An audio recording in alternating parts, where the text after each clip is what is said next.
Heading लगाओ straight line, equation of a line in 3D, equation of a straight line in 3D। आज हम straight line की बात करेंगे 3D में, उसका इक्वेशन निकालेंगे।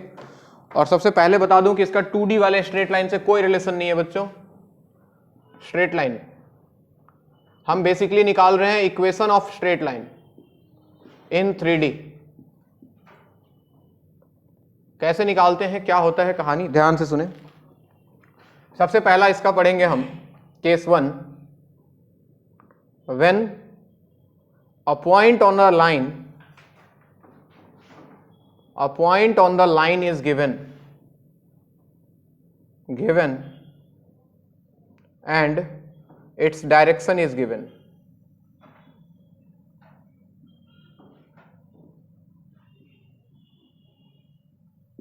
When a point on the line is given and its direction is given, जब किसी लाइन के ऊपर एक पॉइंट दिया रहे और उस लाइन का डायरेक्शन दिया रहे। डायरेक्शन देने का मतलब है बच्चों, दो तरह से दे सकता है, या तो उसके डायरेक्शन में कोई वेक्टर दे दे या फिर उसके पैरेलल कोई वेक्टर दे देगा।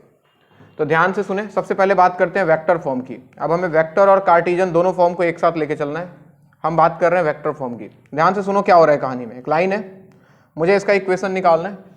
इसके ऊपर एक पॉइंट दे दिया ए, जिसका पोजीशन वेक्टर दे देगा वेक्टर ए, बोलेगा कि इसका इक्वेशन निकालो। ठीक है, और क्या गिवन है, इसका डायरेक्शन, या तो इसके डायरेक्शन में कोई वेक्टर देगा या फिर इसके पैरेलल कोई वेक्टर दे देगा, वेक्टर बी।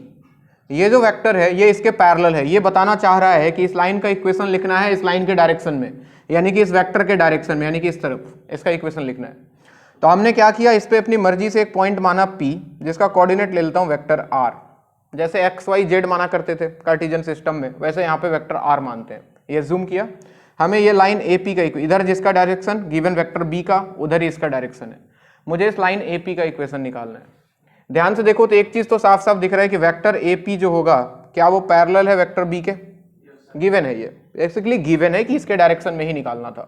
और मैंने आपको पढ़ाया था कभी भी अगर दो वेक्टर पैरेलल हो तो मैं AP equal to lambda B लिख सकता हूँ। लैम्डा कोई कांस्टेंट है, A और B अगर पैरेलल है तो A equal to lambda B. AP कितना आता, क्या R माइनस ए?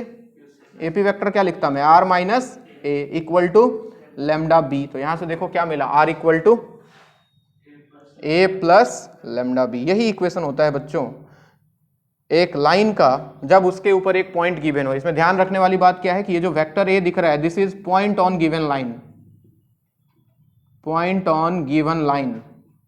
और ये जो वेक्टर दी वी दिख रहा है, this is direction, direction of given line, यानी कि उसके पैरेलल कोई वेक्टर है या उसके डायरेक्शन में जो हमको लाइन निकालना है उसके डायरेक्शन में एक वेक्टर है, डायरेक्शन ऑफ गिवन लाइन। सुनते जाओ, सुनो सुनो सुनो, लिखो मत। इसका दूसरा देखो कार्टेशियन फॉर्म, बोर्ड पे देखते रहो, कार्टेशियन फॉर्म। अब इसको एक्स वाई जेड के फॉर्म में ले चलते हैं। कहानी वही है, ये लाइन, यहां पे एक पॉइंट गिवन है, ठीक है, कुछ भी गिवन पॉइंट है ए, जिसका कोऑर्डिनेट दिया है x1 y1 z1, ये गिवन पॉइंट है, ठीक। और इसके ऊपर हमने अपनी मर्जी से एक पॉइंट माना P, जिसका कोऑर्डिनेट हम R की जगह इस बार क्या मानेंगे, x y z। Vector form में मानते हैं तो R मानते हैं, कार्टेशियन फॉर्म में क्या मानते हैं, x y z मानते हैं, मान लिया। और इसके पैरेलल एक वेक्टर गिवन है, ऐसे ये मान लो वेक्टर गिवन है कुछ vector d, let us assume this is vector d। अब कार्टेशियन फॉर्म में कभी भी कोई वेक्टर गिवन होता है, मैंने तुमको लास्ट क्लास बताया था डायरेक्शन रेशियो और डायरेक्शन कोसाइन के बारे में। कोई वेक्टर गिवन है मतलब क्या गिवन है, डायरेक्शन रेशियो या cosine, direction ratio. Unit vector given है तो डायरेक्शन कोसाइन। तो ये जो वेक्टर डी तुमको देगा ना इस बार, ये कुछ ऐसे दे देगा, AI plus BJ plus CK, इस तरह से सपोज दिया हुआ है।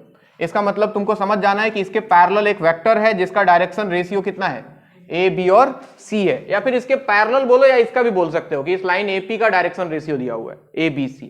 हमें निकालना था इसका इक्वेशन। हमने पढ़ा, क्या पढ़ा कि वेक्टर AP जो है वो पैरेलल है किसके, वेक्टर D के, गिवन है ये कहानी। और वेक्टर AP हम निकाल सकते हैं, नहीं निकाल सकते?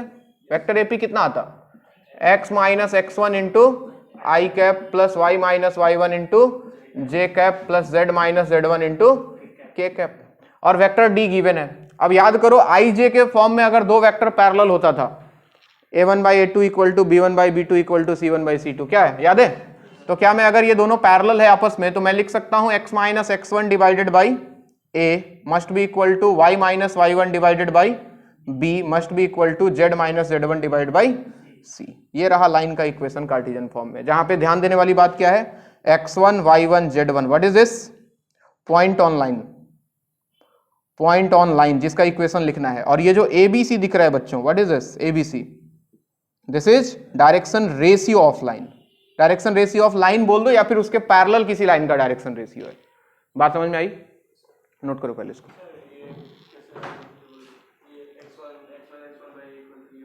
ये अरे बताया था ना, a1i plus a2j plus a3k एक वेक्टर, और दूसरा vector b1i plus b2j plus b3k, अगर दोनों पैरेलल है, ये कंडीशन नहीं निकाला था, a1 by b1 must be equal to a2 by b2, याद आ रहा है, याद आ रहा है, पैरेलल वेक्टर का कंडीशन भाई। वेक्टर में अगर दो वेक्टर आई जे के फॉर्म में अगर पैरेलल हो तो आई जे के का रेशियो बराबर होता है, बस वही अप्लाई कर दिया है। तो r equal to a plus lambda B vector form में, जहां पे कौन क्या है याद रखना जरूरी है। वेक्टर a जो है उस लाइन के ऊपर गिवन एक पॉइंट है, और वेक्टर b जो है उसका डायरेक्शन है, या फिर उसके पैरेलल कोई वेक्टर है। और इसमें x minus x1 by a equal to y minus y1 by b equal to z minus z1 by c में x1 y1 z1 जो है वो लाइन के ऊपर एक पॉइंट है, और a b c जो है वो उस लाइन का डायरेक्शन रेशियो है, या फिर उसके पैरेलल किसी लाइन का डायरेक्शन रेशियो है। लिखते जाओ। हाँ, point P is not given point बच्चे, A इज गिवन पॉइंट, ये है गिवन पॉइंट, ये तो हमने एज्यूम किया है। लेट P इज दिस, ये गिवन, ये दिखा ना, this is point on line, ये गिवन पॉइंट है x1 y1 z1। xyz के में तो ये xyz के टर्म में हमको इक्वेशन निकालना है, तो हमने अपनी मर्जी से एक पॉइंट माना है xyz वेरिएबल पॉइंट, जिसके फॉर्म में हम इक्वेशन निकाल पाए। बात समझ आ रही है?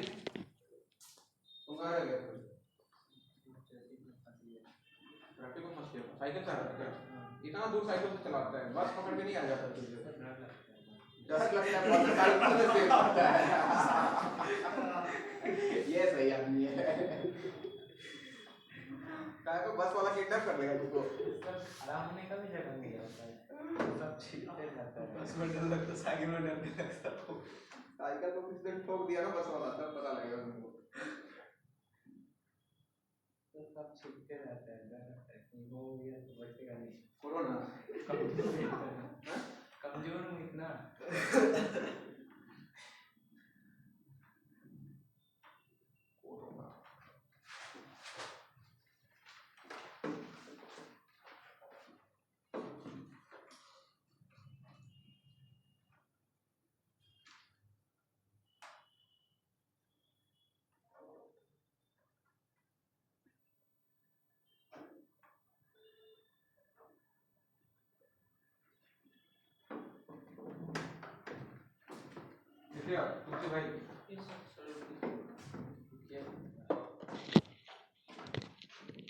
तुलसी बोरो।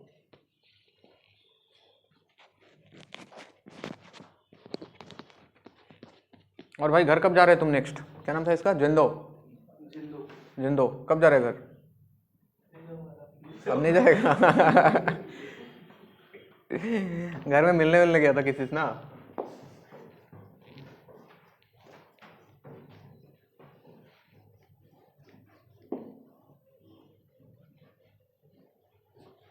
जंदो क्या है? तुम भी बोरो है कि क्या है? बासुमतारी बोरो, बोरो बासुमतारी ब्रह्मा, क्या क्या होता है, नरजरी, महिलारी, दाईमारी, सब होता है ना। मेरे बहुत सारे दोस्त हैं तो बोरो फ्रेंड्स, उनको एक ही टाइम के लिए याद करता हूँ, शुगर खिलाने के लिए बस।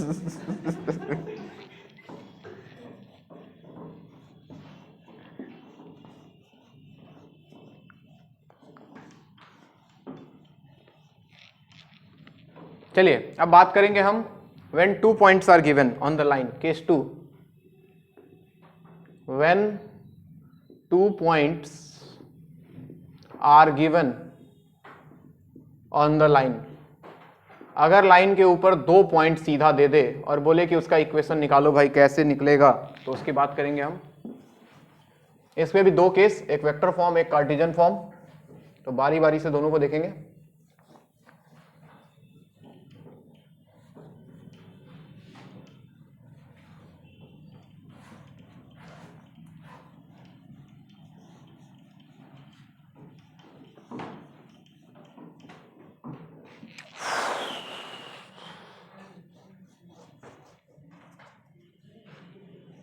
चलो देखो, ध्यान दो सब लोग, बोर्ड पे देखो।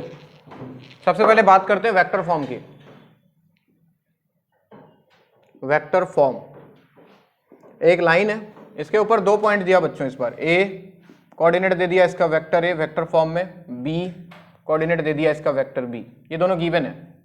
हमने अपनी मर्जी से एक मान लिया पॉइंट पी जिसका कोऑर्डिनेट है वेक्टर आर, ये हमने एज्यूम किया। तो ध्यान से यहाँ देखो, तो 2 वेक्टर बना लो, कोई भी 2 वेक्टर बना लो अपनी मर्जी से। एक ए बी बना लेता हूँ, एक ए पी बना लेता हूँ। तो मैं बोल सकता हूँ कि वेक्टर ए बी जो है वो पैरेलल है वेक्टर ए पी के, है कि नहीं? तो मैं क्या लिख सकता था, A B equal to lambda A P, या फिर उल्टा कर लो, एग्जैक्ट फॉर्म में नहीं आएगा वरना। पहले ए पी ले लो, बाद में ए बी ले लो। Vector A P is parallel to vector A B, सही है, तीनों एक ही लाइन में है तो पैरेलल होगा ही। क्या मैं लिख सकता हूं vector A P equal to lambda times A B? लिख सकते हैं। और ए पी वेक्टर को क्या लिखूं, क्या आर माइनस ए? और ए बी वेक्टर को बी माइनस ए। तो अपने को क्या मिल गया, R equal to A plus lambda times B minus A. Lambda कोई कांस्टेंट है बच्चों, घबराने की जरूरत नहीं है। तो ये इक्वेशन निकल के आता है R equal to A plus lambda into B minus A. ध्यान क्या रखना है कि इस बार वेक्टर ए और वेक्टर बी ये दोनों लाइन के ऊपर गिवन पॉइंट्स हैं, कोई डायरेक्शन वायरेक्शन नहीं है। A and B are given points on line,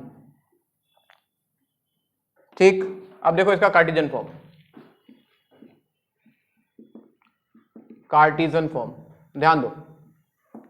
ये लाइन, इसके ऊपर एक पॉइंट ए दिया हुआ है, मान लो x1 y1 z1, और एक दूसरा पॉइंट दिया है b x2 y2 z2।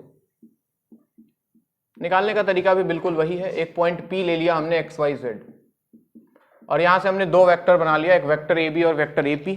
बताओ वेक्टर ए पी कितना आता? Vector A P x minus x1 into i cap plus y minus y1 into j cap plus z minus z1 into k cap. And what is vector A B? x2 minus x1 into i cap plus y2 minus y1 into j cap plus z2 minus z1 into k cap. क्या दोनों parallel होगा? Vector A P still parallel to vector A B, और 2 vector parallel तो आई जे के का ratio बराबर। सो मैं लिख सकता था x minus x1 divided by x2 minus x1 equal to y minus y1 divided by y2 minus y1 equal to z minus z1 divided by z2 minus z1। ये रहा कहानी खत्म। अब इसमें ध्यान से सोचो एक बात, तो x1 y1 z1 और x2 y2 z2 क्या दोनों लाइन के ऊपर पॉइंट है? x1 y1 z1 x2 y2 z2 both are given points on line. अच्छा, गिवन पॉइंट्स ऑन लाइन। अब ध्यान से देखो, अगर ध्यान से, तो ये दोनों इक्वेशन सेम ही था, ये वाला और इसके पीछे क्या आया था, x minus x1 by A equal to Y minus y1 by B. अब ध्यान से सोचो, तो A B C direction ratio होता था। इस लाइन का डायरेक्शन रेशियो क्या होता? इस लाइन ए बी का डायरेक्शन रेशियो क्या x2 minus x1 y2 minus y1 z2 minus z1 नहीं होता? वेक्टर ए बी में जो आई जे के का कोफिशिएंट होता था वही तो डायरेक्शन रेशियो होता था। अगर 2 पॉइंट गिवन है तो डायरेक्टली हम x2 minus x1 y2 minus z2 minus z1, ये basically direction ratio of A B है। तो किसी लाइन का इक्वेशन निकालने के लिए 2 चीज चाहिए होता है, एक लाइन के ऊपर पॉइंट ले लो और दूसरा उसका डायरेक्शन रेशियो ले लो। तो x minus x1 by A, y minus y1 by B, z minus z1 by C. नहीं बिल्कुल नहीं लगा, मोबाइल फ्लाइट मोड में। नोट कर।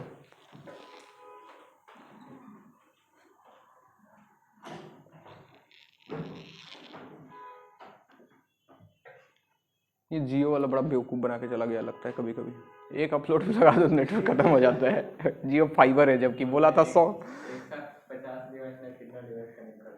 हाँ स्पीड बोला था 200 की 300 Mbps देगा।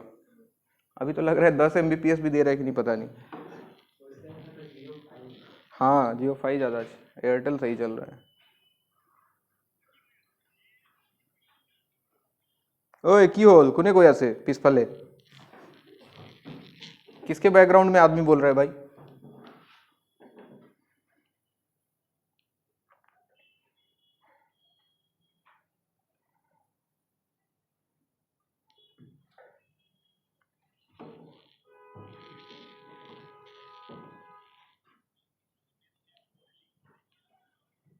मैथ्स के ग्रुप में लिंक नहीं भेजा? कौन से ग्रुप में लिंक नहीं गया? मैथ्स ड्रॉपर वाले बैच में गया है लिंक, देखो ध्यान से। बोल रहा है यहाँ स्टूडेंट बोल रहा है, देखो तो एक बार केशव देखो तो, गया है क्या मैथ्स वाला ड्रॉपर मैथ्स का जो बैच है? तुम कौन बोल रहे हो? कौन? फिरदौस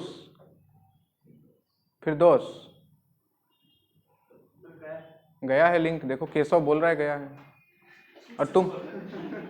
और तुमको लिंक मिला नहीं तो ज्वाइन कैसे किया तुम? हाँ बच्चे, तुम ग्रुप में है नहीं तो ज्वाइन कैसे किया? अच्छा ड्रॉपर बैच में गया है, खाली मैथ्स वाले में नहीं गया था। समझ गया। ओके, हो सकता है छूट गया होगा।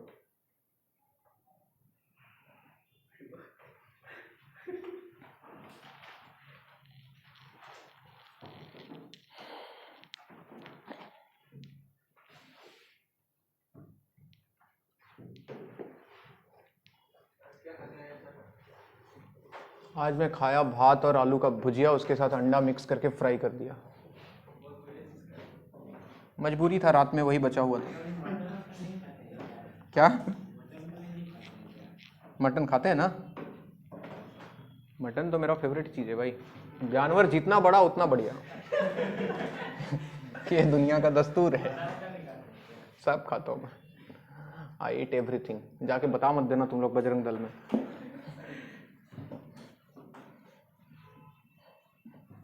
हाथी बुलाएगा जरूर आएंगे, मैं जाता भी हूँ। बहुत सारे मेरे फ्रेंड्स हैं मुस्लिम फ्रेंड, वो लोग स्पेशली बनाते हैं मेरे लिए।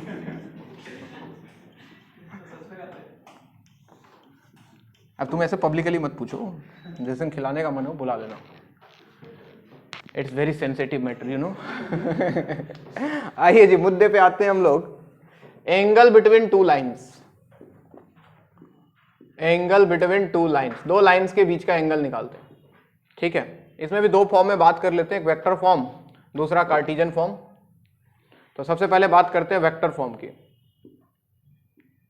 आइए मान लो कि एक लाइन, ये दूसरा लाइन, और इसका इक्वेशन कुछ दिया हुआ है। मान लो इसका इक्वेशन दिया है r equal to a1 plus lambda b1, vector equation यही था।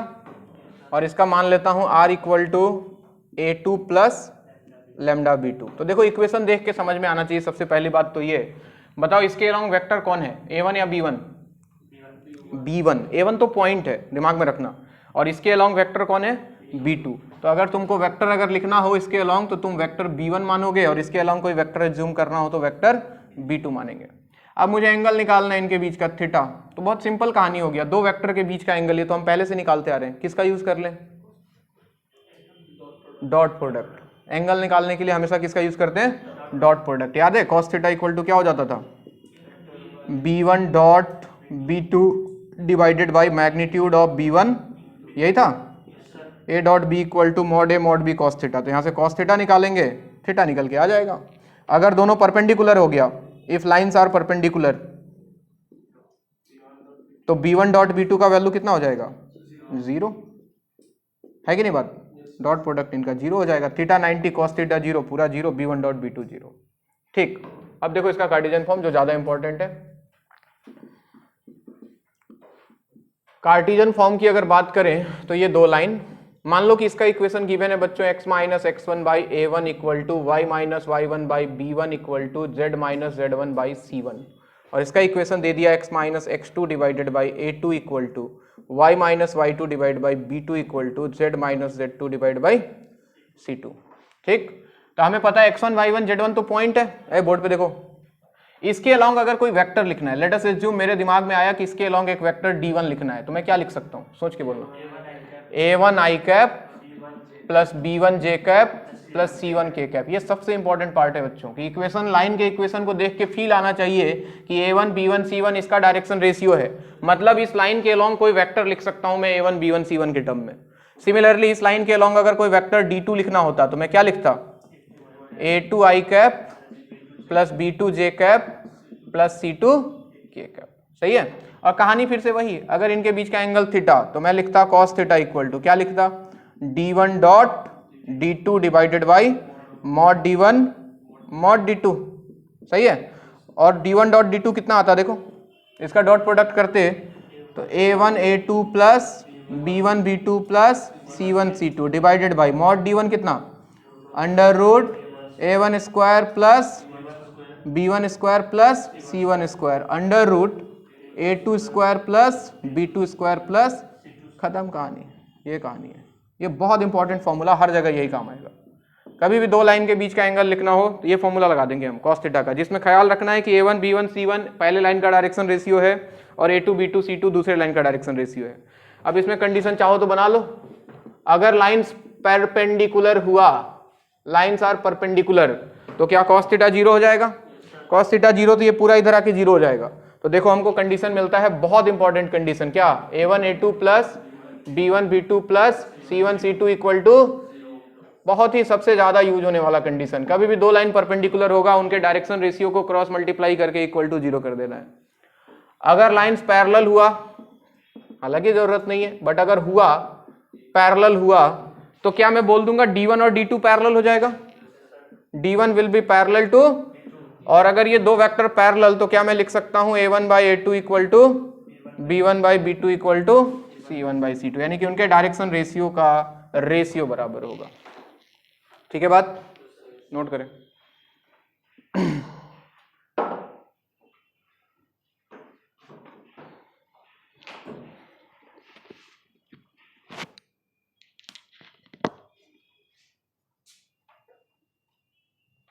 ऐसे इंग्लिश का इन्विटेशन मत दो, एक लड़का है बहुत धोखा दिया तू बहुत कम यार, अभी मटन बिरयानी खिलाने वाला था मुझे, इतना ही आया जितना ही चला गया, क्या करे सर, लास्ट में समोसा लेके आया ये समोसा खा लिया, केक भी तो लेके आया सर।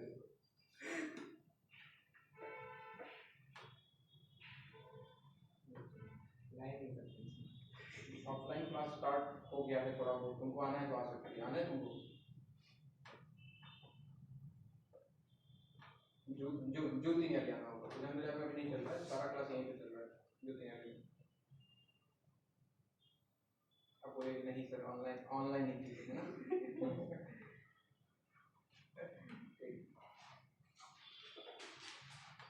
पार्थो कहाँ है, पार्थो आवाज नहीं निकलेगा 2 मिनट तक, भाई तेरा आवाज नहीं आ रहा है, तू रहने दे मत। ठीक है मैं समझ गया, तुम है, तुम्हारा स्पीकर फ्लक्चुएट कर रहा है बट सुनाई नहीं दे रहा।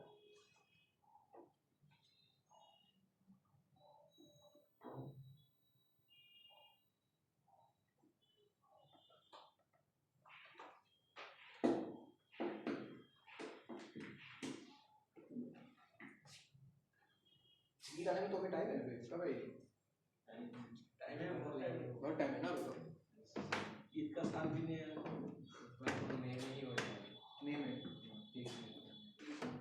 वो वाला इतने मजा नहीं आएगा, बकरीद में मजा आएगा, कोई नहीं उससे पहले अपना व्यू आ जाएगा, खाने से ही मतलब है ना, वो क्या फर्क पड़ता है, फिर इन लोग का एक फेस्टिवल आएगा जनवरी में, बीजिंग फेस्टिवल, आपका भी तो आएगा जनवरी में, आपका भी तो है, मेरा कौन सा फेस्टिवल है, खिचड़ी है, खिचड़ी में कहाँ कुछ मिलता है खाने के लिए, आलू गोभी बनता है उसमें, पागल आलू गोभी खाने वाले, अरे खाने से मतलब है, मतलब आलू गोभी खाने से मतलब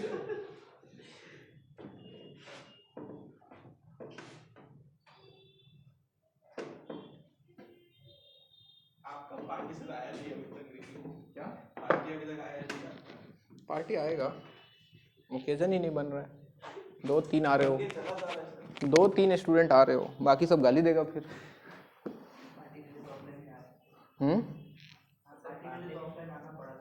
पार्टी के लिए ऑफलाइन आए तुम, सिलचर से तुम पार्टी लेने आए हैं गुवाहाटी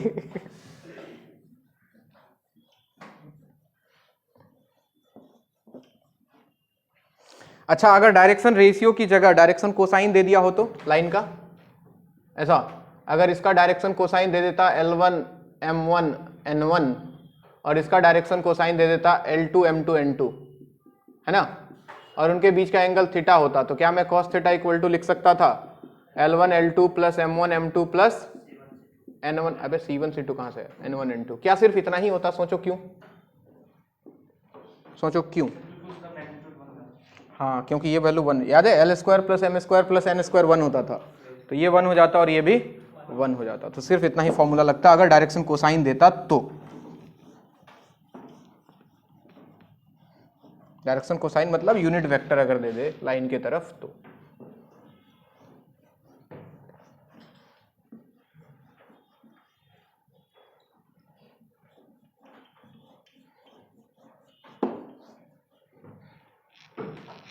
चलिए भाई आगे बढ़ते, मिटा दो।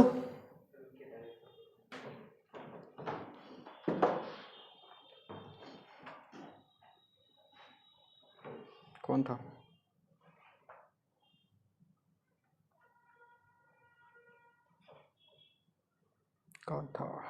कौन था रसोड़े में? कौन था? तुम थी, मैं था।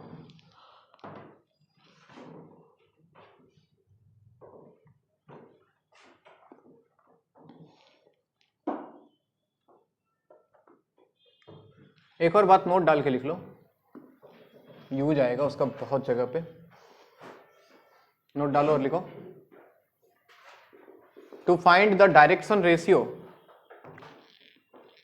To find the direction ratio of a line which is perpendicular to two given lines, which is perpendicular to two given lines.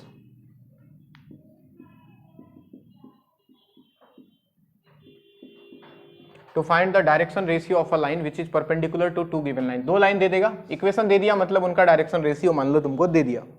बोलेगा बताओ एक ऐसा लाइन है जो कि इन दोनों लाइन के परपेंडिकुलर है, ऐसे एज्यूम करो कि ये दोनों के परपेंडिकुलर है। बोलेगा कि बताओ इसका डायरेक्शन रेशियो क्या होगा। कैसे निकालेंगे सोचो, ऐसे सोचो ना, ये दो वेक्टर है, एक वेक्टर इधर है, कौन है इधर vector a1 i cap plus b1 j cap plus c1 k cap, और इधर एक वेक्टर है कौन a2 i cap plus b2 j cap plus c2 k cap. मुझे एक वेक्टर निकालना है जो कि इन दोनों वेक्टर के परपेंडिकुलर है। अगर इसको d1 बोल दूं और अगर इसको d2 बोल दूं, तो मुझे एक वेक्टर फाइंड करना है जो दोनों वेक्टर के परपेंडिकुलर है। कौन होता है वो? d1 cross d2। तो कुछ नहीं करना है आपको, d1 क्रॉस d2 निकाल देना है बच्चों। क्रॉस प्रोडक्ट मतलब वही डिटर्मिनेंट वाला कॉन्सेप्ट, याद है, i j k, यहाँ पे आ जाएगा a1 b1 c1, इधर a2 b2 c2। ये क्रॉस प्रोडक्ट निकाल दोगे, i j k का जो कोफिशिएंट होगा वही इसका डायरेक्शन रेशियो होगा। समझ रहे हो बात? वेक्टर निकल गया, वेक्टर में जो i j k का कोफिशिएंट वही उसका डायरेक्शन रेशियो। तो अगर ऐसे कभी दो लाइन दे दे तो दोनों के वेक्टर्स का क्रॉस प्रोडक्ट निकाल देना, तो जो वेक्टर मिलेगा वो वेक्टर उन दोनों वेक्टर के परपेंडिकुलर होगा, और उसमें जो i j k का कोफिशिएंट होगा वही उसका डायरेक्शन रेशियो होगा।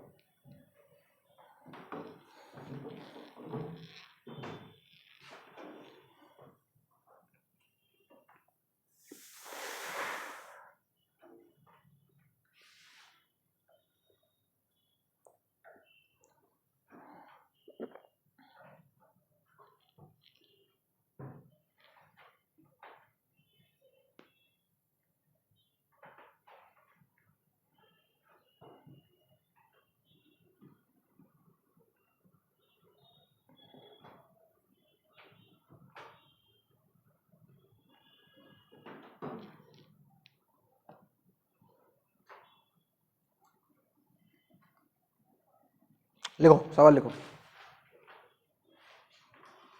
क्वेश्चन लिखे। Direction ratio of two lines are given as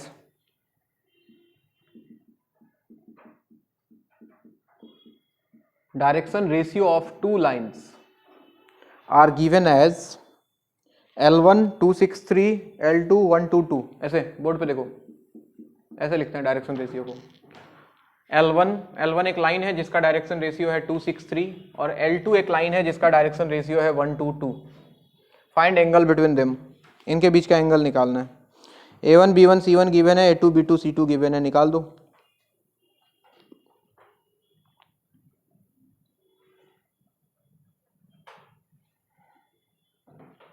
cos theta का फॉर्मूला लगाओ, वही फॉर्मूला जो थोड़ी देर पहले पढ़ाया आपको, a1 a2 plus b1 b2 plus c1 c2 divide by under root a1 square plus b1 square plus c1 square वाला formula. a1 a2 हो गया 2 इंटू 1, b1 b2 हो गया 6 इंटू 2, c1 c3 हो गया 3 इंटू c1 c2 हो गया 3 into 2 divide by under root 2 square plus 6 square plus 3 square under root 1 square plus 2 square plus 2 square. कितना आ रहा है भाई? ऊपर आ गया 12 प्लस 2 14, 14 प्लस 6 20, नीचे कितना 21 आ रहा है, 3 और 7 20 बाई 21। ठीक है, थीटा आ गया कॉस इनवर्स 20 बाई 21, खत्म। Sir answer. अगला सवाल,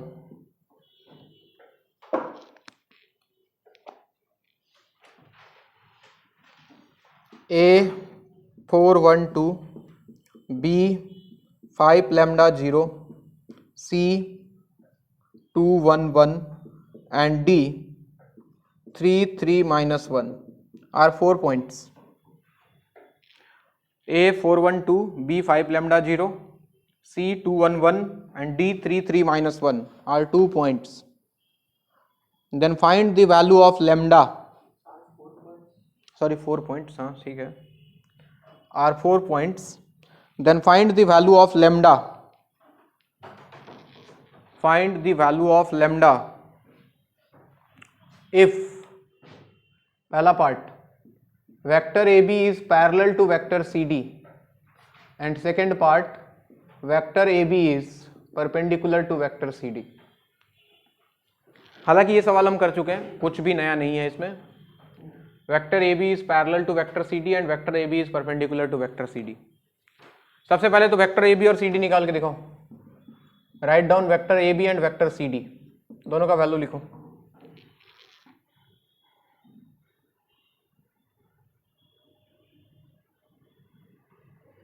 वेक्टर ए बी कितना दिख रहा है भाई? 5 माइनस 4 आई कैप प्लस लैम्डा माइनस 1 जे कैप प्लस 0 माइनस 2, तो माइनस 2 के कैप है ना।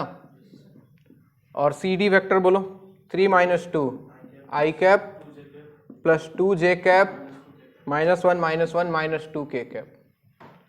अगर पैरेलल है, देखो ये काम तो हम पहले भी पढ़ चुके हैं, अगर पैरेलल है तो a1 by a2 equal to b1 by b2। ऐसे अभी हम इसको देखने का नजरिया बदलेंगे कि जो वेक्टर ए बी है उसका डायरेक्शन रेशियो हो गया 1 लैम्डा माइनस 1 और माइनस 2, और इसका डायरेक्शन रेशियो हो गया 1 2 माइनस 2। अगर दोनों पैरेलल है तो हम लिखेंगे a1 by a2 equal to B, direction ratio के टर्म में लिख रहा हूँ और कोई बात नहीं है, कहानी पूरा नहीं है। तो ये हो जाएगा 1 by 1 equal to lambda minus 1 by 2 equal to minus 2 by minus 2। किसी दो को इक्वेट कर दो, लैम्डा देखो कितना आ रहा है, 3 आएगा। और अगर दोनों परपेंडिकुलर है तो हम जानते हैं या तो इनका डॉट प्रोडक्ट जीरो कर लो, सेम ही बात है। डॉट प्रोडक्ट नहीं जीरो करना चाहते हो तो a1 a2 plus b1 b2 plus c1 c2, ये भी वहीं से आया है, भूलना नहीं है कि डायरेक्शन रेशियो के प्रोडक्ट का सम जीरो होना चाहिए। a1 a2 में हो गया 1 इंटू 1, b1 b2 में हो गया लैम्डा माइनस 1 इंटू 2, और c1 c2 में हो गया minus 2 into minus 2, must be equal to 0। What is lambda? Minus 3 by 2। देख लो भाई, चेक कर लो,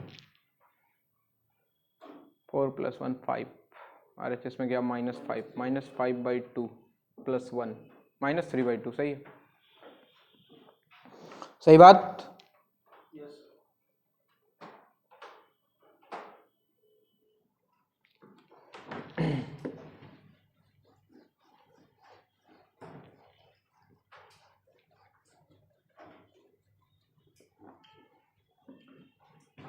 अगला सवाल,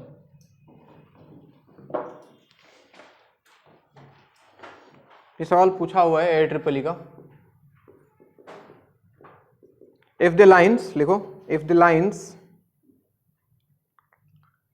L1 क्या दिया हुआ है, x equal to ay plus B and z equal to cy plus D, L2 x equal to a dash y plus b dash and z equal to c dash y plus d dash. If the lines L1 and L2 are perpendicular to each other, then find the condition. If the lines L1 and L2 are perpendicular to each other, then find the condition. अक्सर line के equation को बिगाड़ के देता है, बोलोगे ऐसा तो पढ़ाए थे नहीं हमने, पढ़ाया था x minus x one by A, तो बनाना पड़ता है इसको थोड़ा सा, ठीक है, बिल्कुल, इसीलिए सवाल लिया भी है। बहुत जगह तुमको लाइन का इक्वेशन ऐसे तोड़ मरोड़ के दिया रहेगा, तुम अपना स्टैंडर्ड फॉर्म याद रखो दिमाग में कि x minus x one by A equal to Y minus Y one by B equal to Z minus Z one by C होता है। सजाओ उसको। हाँ, if the lines are perpendicular then find the condition. अब देखो ध्यान से, L1 को देखो, हमें याद है x minus x one by A, तो इसको सजाने की कोशिश करते हैं। क्या मैं इसको लिख सकता था x minus B divided by A equal to कितना बचता y। इसमें देखो, क्या मैं इसको लिख सकता था z minus D divided by C equal to कितना y, तो y दोनों के बराबर है, तो y को इक्वेट कर दिया। अब इसको और बढ़िया सजाना चाहते हो तो x minus B by A equal to Y के साथ कुछ नहीं है तो माइनस जीरो लिखने में कोई बुराई, नीचे 1 लिखने में कोई बुराई नहीं, equal to Z minus D divided by, अब देखो स्टैंडर्ड फॉर्म में आ गया, x minus x one by A equal to Y minus Y one by B equal to Z minus Z one by.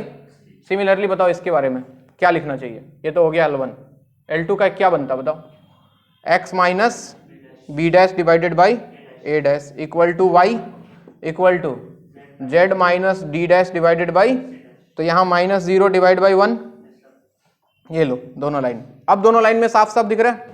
कोई बोले कि पहले लाइन पे पॉइंट कौन सा है, तो क्या बोलोगे B0D, दिख रहा है सबको पॉइंट, ये पॉइंट होता है B0D, और पहले लाइन का डायरेक्शन रेशियो A1C, दूसरे लाइन पे point B dash 0 D dash, और इसका direction ratio A dash 1 C dash. हमें तो पता है, मतलब है डायरेक्शन रेशियो से, अगर L1 परपेंडिकुलर है L2 के, तो अकॉर्डिंग टू अस क्या होना चाहिए A1 A2, यानी कि AA dash plus B1 B2 1 into 1 plus C1 C2 यानी कि CC डैश इक्वल टू 0, यानी कि AA dash plus CC dash plus 1 equal to 0, यही आंसर था। कुल मिला के इस लाइन में यही पहचानना था कि डायरेक्शन रेशियो कौन है और पॉइंट कौन है।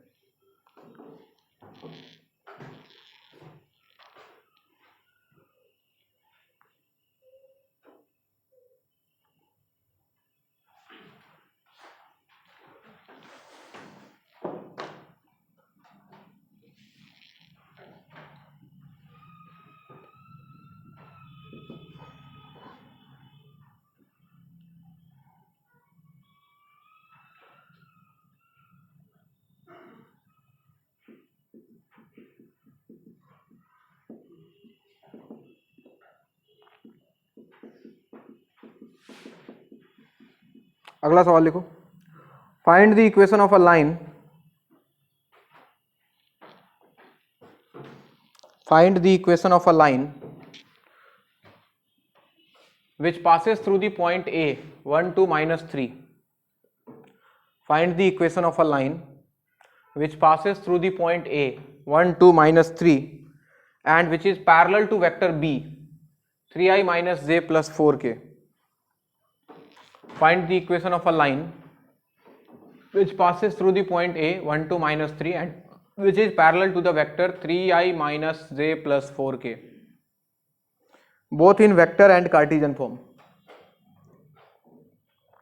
both in vector and Cartesian form. लिख ले भाई सब लोग। सबसे पहले वेक्टर फॉर्म याद करो, जब एक पॉइंट गिवन हो और लाइन का डायरेक्शन गिवन हो तो वेक्टर फॉर्म में इक्वेशन क्या पढ़ाया हमने आपको, r equal to a plus, क्या पॉइंट a होता था तो a के जगह पे कितना आ जाएगा, वेक्टर फॉर्म में लिखना है, ख्याल रहे ये पॉइंट गिवन है कार्टेशियन फॉर्म में, इसको वेक्टर फॉर्म में क्या लिखते हैं हम, i plus 2j minus 3k, तो ये हो गया बच्चों a plus lambda times b हो गया, डायरेक्शन डायरेक्टली गिवन है 3i minus j plus 4k, खत्म कहानी, ये वेक्टर फॉर्म। कार्टेशियन फॉर्म याद करो, क्या पढ़ाया Cartesian form, x minus x one by a equal to Y minus Y one by B equal to Z minus Z one by C. जहां पे x1 y1 z1 point था, अरे board पे देखो x1 y1 z1 ये रहा sir, तो x minus one divided by, अच्छा ए बी सी, क्या डायरेक्शन में जो आई जे का कॉफिशिएंट है वही डायरेक्शन रेशियो है, तो ए बी सी का वैल्यू कितना हो गया 3 माइनस वन एंड 4, तो यहाँ पे आ गया 3 equal to Y minus two by minus one equal to Z minus minus minus 3, तो प्लस 3 हो जाएगा डिवाइडेड बाई सी का वैल्यू कितना 4, ये आंसर आ गया। वेक्टर फॉर्म को देख के भी इसको डायरेक्टली लिख सकते हैं, ये पॉइंट होता है और ये डायरेक्शन रेशियो होता है, ठीक है। लेमडा के साथ जो होता है वो ए बी सी का वैल्यू है, और जो अकेला बचा हुआ है that is point x1 y1 z1। अगला सवाल,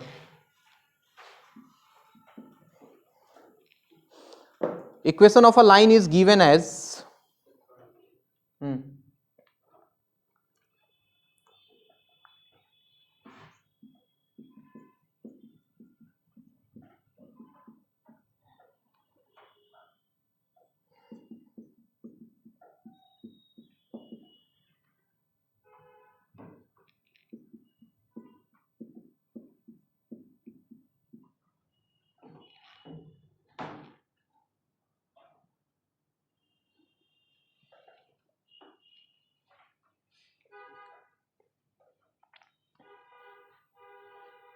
इक्वेशन ऑफ अ लाइन लिखो।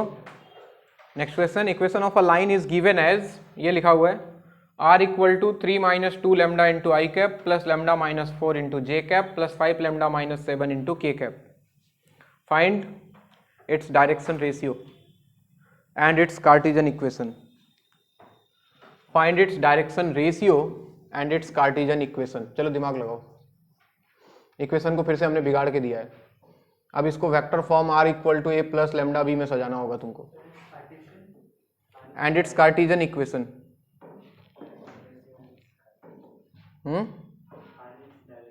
Find its direction ratio and its Cartesian equation.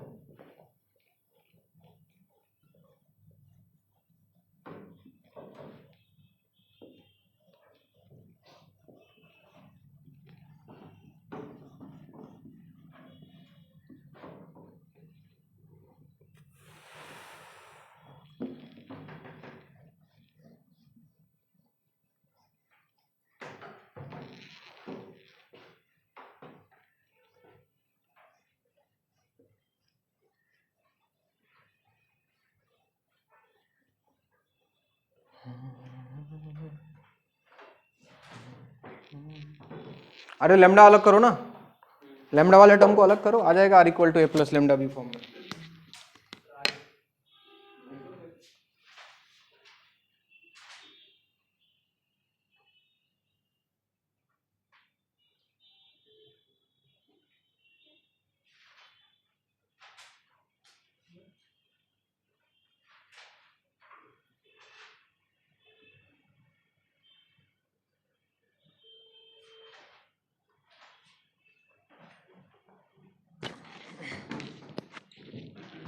हो गया ना, क्या लिख सकते थे, r इक्वल टू एक तो 3i cap minus 4j cap minus 7k cap, इसको अलग रखो, और बाकी सब में लेमडा वाला टर्म अलग, तो यहाँ पे आता माइनस 2 लेमडा आई कैप, अगर प्लस लेमडा कॉमन ले लेता तो अंदर क्या आता minus 2i cap plus J cap plus 5k cap. देखो आ गया r equal to A plus lambda B के फॉर्म में,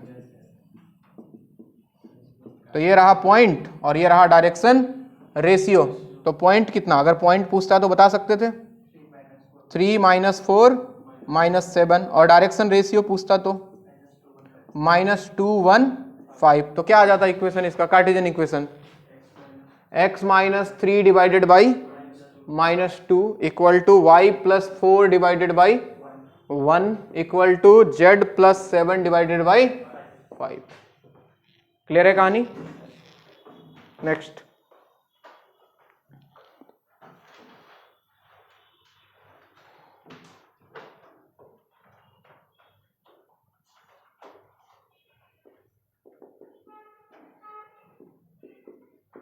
find equation of line which passes through the points P and Q. Find equation of a line which passes through the points P and Q. Coordinate दिया हुआ है 3 2 -1 5 -3 4, निकालो। Board पे लिखा हुआ है, वेक्टर फॉर्म कार्टेशियन फॉर्म दोनों। P is 3 2 minus 1 and Q is 5 minus 3 4. You have to find equation of line passing through the points P and Q.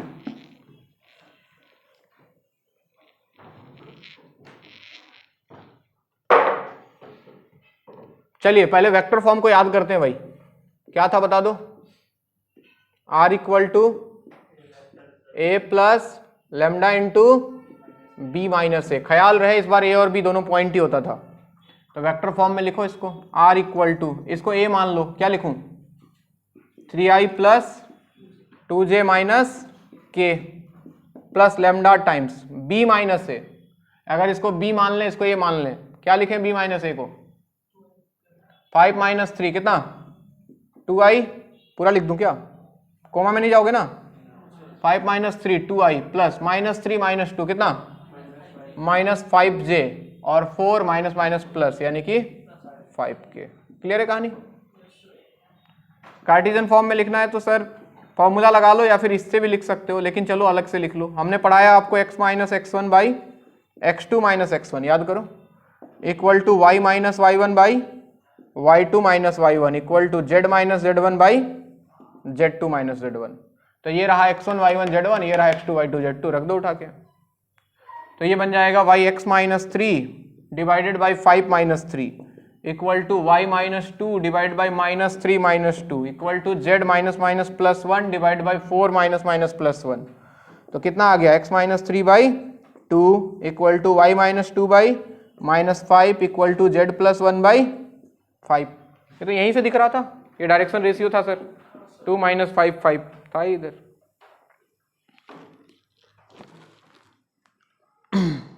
जैसे लिखना है आप लिखो।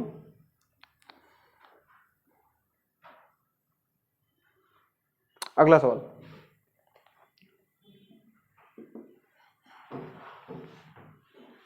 लिखो if z coordinate of a point, z coordinate of a point on the line, z coordinate of a point on the line joining the points P and Q। Board पे देखो coordinate लिखा हुआ है। If z coordinate of a point on the line joining the points P 3 4 minus 1 and Q 5 minus 2 7, joining the points P and Q is 3, then find x and y coordinates of that point। is 3, then find x and y coordinates of that point। नहीं समझे बात। इस line के ऊपर कोई point है भाई r, जिसका x कोऑर्डिनेट y कोऑर्डिनेट नहीं पता है, लेकिन z कोऑर्डिनेट कितना है, तो इसका x और y कोऑर्डिनेट फाइंड करना है। तो पहले pq का इक्वेशन लिखो। If z coordinate of a point, बोल रहा हूं मैं फिर से लिख लो, if z coordinate of a point on the line joining the points P 3 4 minus 1 and Q 5 minus 2 7 is 3, then find its x and y coordinate। पहले PQ का इक्वेशन लिखो। दो पॉइंट अगर दिया है लाइन पे तो इक्वेशन ऑफ PQ हम लिख सकते हैं कार्टेशियन फॉर्म में। बच्चों वेक्टर में मत जाओ, फिलहाल कार्टेशियन फॉर्म की बात करते हैं। इसको x1 y1 z1, इसको x2 y2 z2, क्या लिखूं बताओ, x minus 3 divided by, direct लिख दूं 5 माइनस 3 यानी कि 2 equal to y minus 4 divided by minus 2 minus 4 कितना होता है minus 6 equal to z minus minus plus 1 divided by 7 plus 1 कितना, क्या सही लिखा है हमने। अब इस लाइन के ऊपर एक ऐसा पॉइंट है जहां पे z का वैल्यू कितना है, पुट कर दो z की जगह 3, सेटिस्फाई कराओ इसको, x की जगह x, y की जगह y है ही, z की जगह 3 रख दो। तो ये बन जाता है x minus 3 by 2 equal to y minus 4 by minus 6 equal to 3 plus 1 by 8, यानी कि 4 बाई 8 कितना, हाफ हो गया ये। एक बार इसको इससे इक्वेट करो, यानी कि x माइनस 3/2 इक्वल टू 1/2, और एक बार इन दोनों को करो y माइनस 4/-6 इक्वल टू 1/2। बताओ x कितना, 4, y कितना 1, आ गया x और y कोऑर्डिनेट 4 1, यानी कि वो पॉइंट था 4 1 3।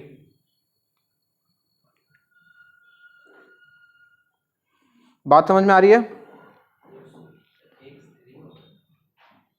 4 न रे गधे, 3 उधर जाके 3 + 1, तुम 2 से 2 काट दिया, 1 को भूल गया, मतलब तुमको लगा 0 हो गया उधर।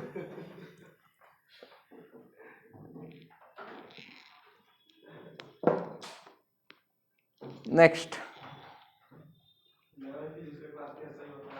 किसमें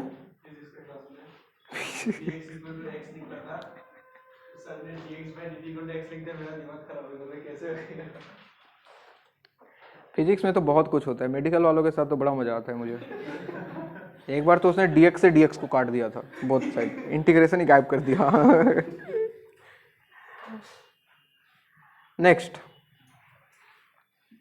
लिखें, if the line passing through the points P 5 1a Q 3b1, if the line passing through the points P and Q, board पे लिखा हुआ है 5 1a 3b1,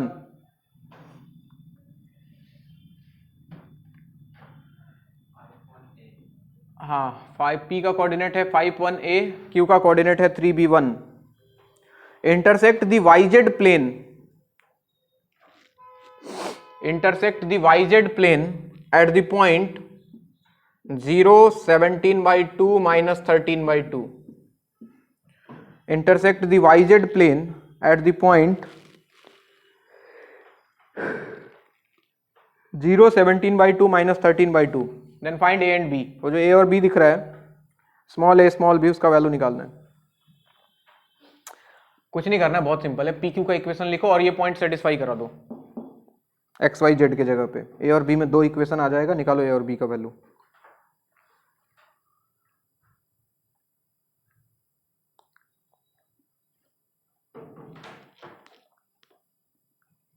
चले भी आओ,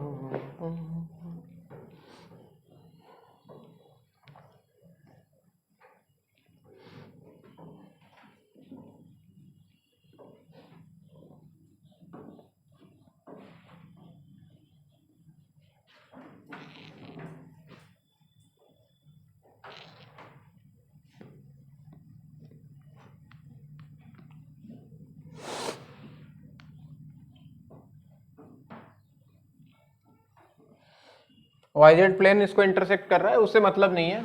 इक्वेशन ऑफ पी क्यू लिख लिया क्या, x minus 5/-2 y minus 1/z minus a/1 minus A. ये पॉइंट इसको सेटिस्फाई करा दो भाई, x के जगह 0 रख दो, y के जगह 17/2, z के जगह -13/2।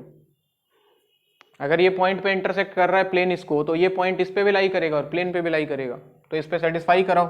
तो 0 - 5/-2, y के जगह रखो 17/2 -1/b-1, और z के जगह रखो -13/2 -a/1 - a। फर्स्ट सेकंड को सॉल्व करो, देखो b मिलता है कितना आता है, और फर्स्ट लास्ट को सॉल्व करो, a मिलता है। बताओ जल्दी से कितना।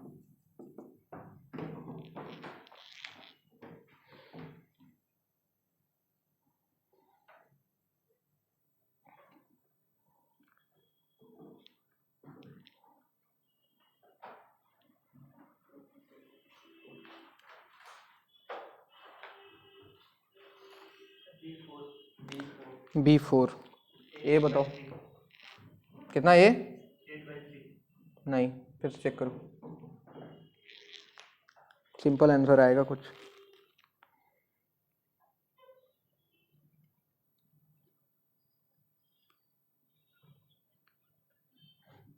हम देखते हैं,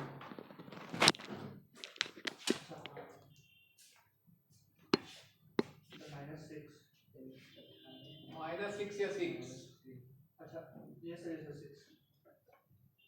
6, ठीक है बच्चे। अभी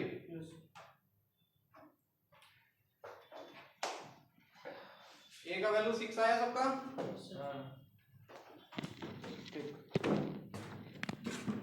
चलिए नेक्स्ट क्वेश्चन लिखें, इंपॉर्टेंट क्वेश्चन, 5 स्टार मार्क कर लो। Find the equation of a line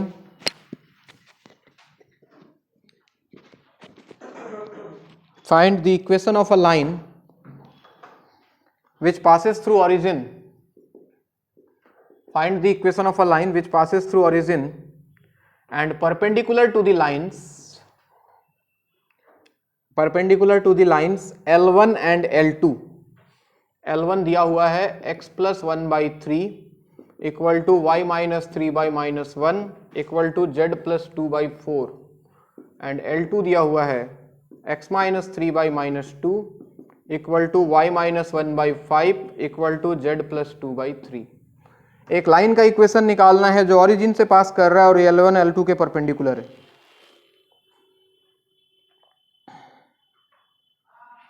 find equation of a line which passes through origin and which is perpendicular to the lines L1 and L2। Equation of a line which passes through origin and which is perpendicular to the lines L1 and L2। याद करो मैंने बताया था ये L1 है ये L2 है, दोनों के परपेंडिकुलर लाइन, इसका इक्वेशन निकालना है हमें। किसी भी लाइन का इक्वेशन निकालने के लिए दो चीज, क्या क्या, अरे क्या क्या, डायरेक्शन रेशियो और पॉइंट, उसके ऊपर एक पॉइंट जो कि गिवन है, ये कहां से पास कर रहा है 0 0 0 से, पॉइंट दे दिया है। अगर इसका डायरेक्शन रेशियो मिल जाए तो काम हो जाएगा, और डायरेक्शन रेशियो निकालने का तरीका बता दिया, क्या दोनों के वेक्टर्स का क्रॉस प्रोडक्ट ले लें।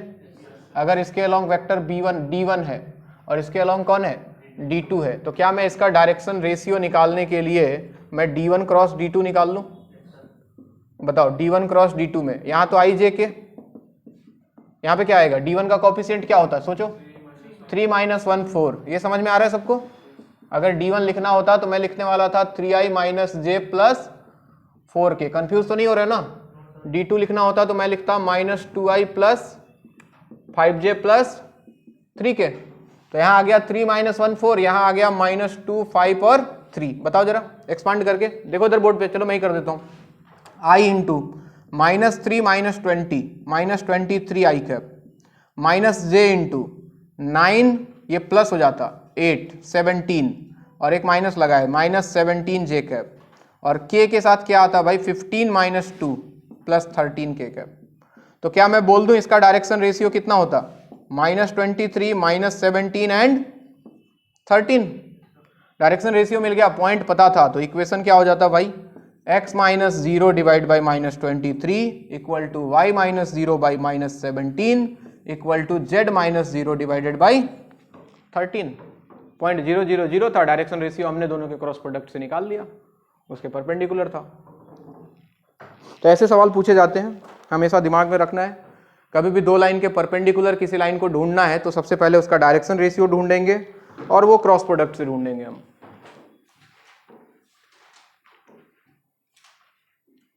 ठीक है बात, कोई तकलीफ यहां तक? नेक्स्ट 230 से है ना, एक सवाल लिख लो खाली, तुम लोग ट्राई करना, नेक्स्ट क्लास हम इसको सॉल्व करेंगे।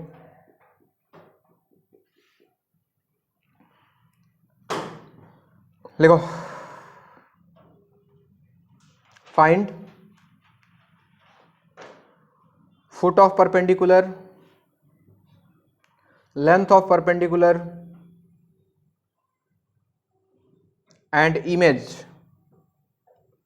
Find foot of perpendicular, length of perpendicular and image of the point P103 with respect to the line x - 4 / -1 equal to y - 7 / -2 equal to z - 1/2। Find x - 4 / -1। Find foot of perpendicular, comma length of perpendicular and image of the point P103 with respect to the line x minus 4 by minus 1 equal to Y minus 7 by minus 2 equal to Z minus 1 by 2। सवाल समझ में आया? यहाँ से अगर perpendicular डालें तो ये वाले पॉइंट को बोलते हैं हम फुट ऑफ परपेंडिकुलर, FP, ठीक। और PQ का जो लेंथ है इसको क्या बोलते हैं? Length of perpendicular. और अगर इसको मिरर मान लें तो P का इमेज इधर कहीं बनेगा, इसको क्या बोलते हैं हम? इमेज। तो आपको Q का कोऑर्डिनेट निकालना है, R का कोऑर्डिनेट निकालना है और PQ का लेंथ निकालना है, ठीक है। सारा कहानी Q का है, अगर Q का कोऑर्डिनेट मिल गया तो PQ निकल जाएगा, सेक्शन फॉर्मूला से R निकल जाएगा, है ना। इसको ट्राई करें, बाकी नेक्स्ट क्लास मिलते हैं 2:30 में परमुटेशन कॉम्बिनेशन के साथ। क्लास करना सबको जरूरी है भाई, क्योंकि प्रोबेबिलिटी के लिए इंपॉर्टेंट है।